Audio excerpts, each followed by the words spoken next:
on va dire que par rapport à l'information qu'on a, en tout cas à l'époque où on a lancé l'association et de la manière dont on travaille, on était déjà un peu déviant.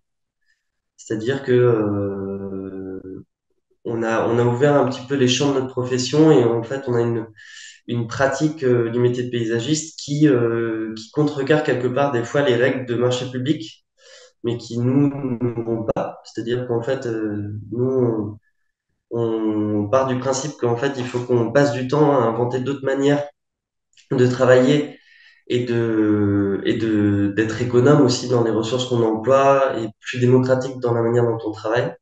Et en fait, aujourd'hui, le code des marchés publics et la manière dont sont rémunérés les aménageurs, qu'on soit architecte ou paysagiste, c'est au pourcentage du montant des travaux.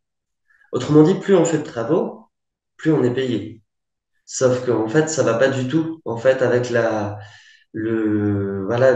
les principes de développement durable, etc. Et du coup, nous, voilà, c'est pas comme ça, en fait, qu'on souhaite être rémunéré.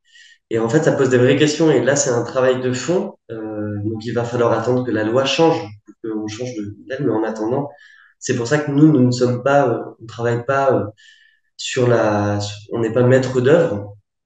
On fait presque de la déprise d'œuvre plutôt. Ça, c'est un terme qui a été inventé par une amie chercheuse qui s'appelle Edith Alwer, qui fait une thèse là-dessus.